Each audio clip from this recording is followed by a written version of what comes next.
All right, chip of the day. We have a 2SK1317 N-channel MOSFET, and it is a big bruiser. Yeah, it's one of these big boys. I don't remember what these packages are called. TO3P. Interesting. TO3 plastic? TO3P? Huh. I guess they have just as much heat capability as a TO3. I didn't know they called these TO3s, huh? Interesting. Yeah. Okay. So why such a big package? Well, first of all, it's 1500 volts. Oh man. Yeah, you want those lead spacings pretty good if you have 1500 volts. And low drive current. Yeah, it's MOSFET. Good for switching regulators, probably what it was intended for, or DC to DC motor converter? No, motor driver? Okay, but why so much power? Well, you look here, it must be lots of amps, right? No, it's only 2.5 amps, but think about it. At 1,000 volts, at 1,000 volts, it doesn't take a whole lot of amps to get very hot. So it's only good for 100 watts, right? So yeah, you can do the math, but at 100 volts, it's 1 amp, right? Yeah, I don't know. 1500 volts. I'm not sure if it should be operated up at 1500 volts. It just doesn't burn out at 1500 volts. So if there's any inductive kickback or whatever on your motor or whatever, or your flyback of your switching regulator, it won't fry these guys. So yeah, I think that's what the reading is. You probably run them much colder than that. So, I mean, here's the graph everybody sees.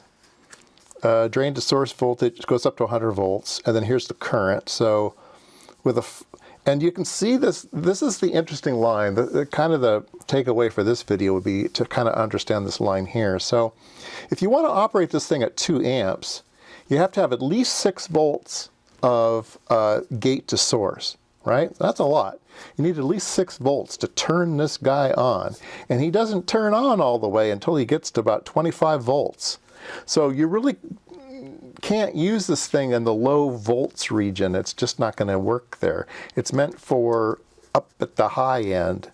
So yeah, it's good for kicking, but not so much for DC things. You know, I'm not going to build an audio amplifier out of this thing anyway. Yeah, it doesn't go up and then over. It just cuts this huge line on it. So which also means it's going to get hot because it's real resistive in that area. Yeah. And here's the gate to source thing. You can see it's turning on here around 4 volts. And then, yeah, look it up here. You know, now, it's not going to operate at 4 amps DC, but it will operate at 4 amps pulsed. So here's the pulse test, and it's going up here around 4 amps. But you need at least like 10 volts on the gate to make this thing turn on. So most of all, I think you need to worry about the power dissipation of this thing when you do these calculations. What's the pulsed amperage? What was that number?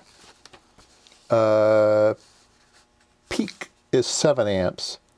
So yeah, so you can whack it quickly at 7 amps. So like for a DC to DC converter. So anyway, let's take a look at one of these on a curve tracer. I don't think I've shown an FET on the curve tracer, so this will be interesting. All right, so this thing's going to get hot, so I put on a heat sink, which is a vise. I just have it clamped in a vise that'll act as my heat sink. Hey, I found a use for these three banana plug things. It plugs right into my curve tracer, so I can have the collector emitter base.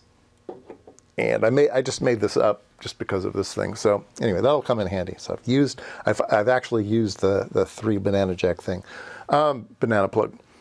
Okay, so here, let's just turn it on, and you'll get the graph that you normally see in the data sheets, and you can see that resistive line there on the turn on, right? So we're at 10 volts per division, right? So like you see here, it's not turning on until it gets to about 12 volts. And let's see, we're at 200, so 2, 4, 6, 8. Yes, that's 1 amp. Okay, so this line is at 1 amp. And so you needed at least, let's see, we have 1 volt per step. We have 5 steps, so that's 5 volts there. That's 4 volts. And then the other ones aren't doing nothing because this part doesn't really work until you get to 4 volts. So all the other traces are down there. But we have 4 volts here. 4 volts is getting us to about 350, let's see, 350 milliamps. And then 5 volts is getting us to 1 amp. So there you go. Yeah, we should be able to run this thing at high voltage, right? So let's see if we can't make this thing go higher. Okay. Oops, not that one. Yeah, horizontal. 50 volts, there's 100, 200, 300, 350. Yeah, so there's 350 volts. And let's put in some more current here. Oh, that's my max. I'm maxing it out. That's as much load line as I can get into this thing. And then we can go up here to 1500 volts. Don't touch anything. It's really dangerous. 1500 volts. Okay, so let's change the horizontal here to 100 volts. 100 volts, 200 volts, 300 volts, 400 volts, 500 volts.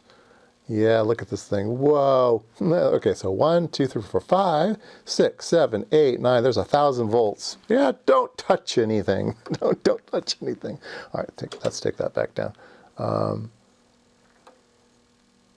And it's getting kind of hot. You can see the temperature kind of rising on that thing. So let's go back to 75. We get a nicer picture at 75. 10 volts per division. Yeah, there we go. Yeah, nice looking picture. Okay, let's see if we can get 2 amps out of it. We will go one more step here. That'll give us 6 volts.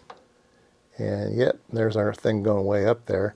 So our top of the screen is going to be 2 amps. So, ooh, it just crunches in there.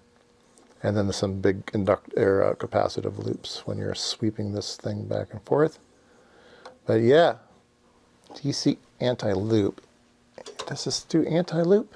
No, it doesn't do anti-loop.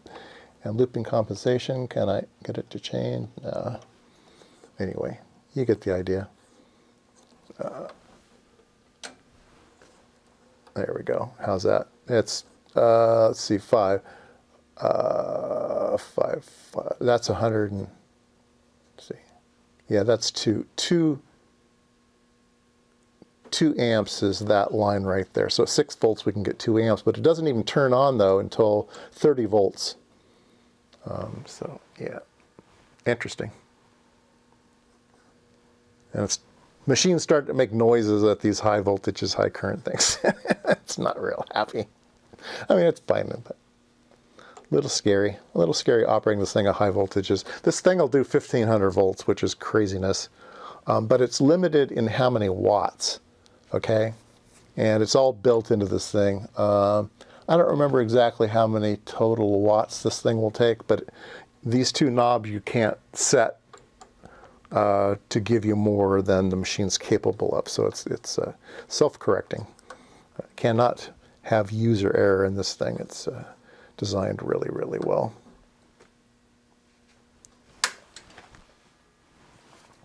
All right, here's that little test thing I put together with the triple BNC. So that turned out really good. All Pomona parts, very nice. And I used that silicone wire that you can get for like RC planes and stuff. A real heavy gauge, like really fine wire. It's really good for test leads. Yeah. Anyway. There you go. That was the chip of the day. A 2SK1317.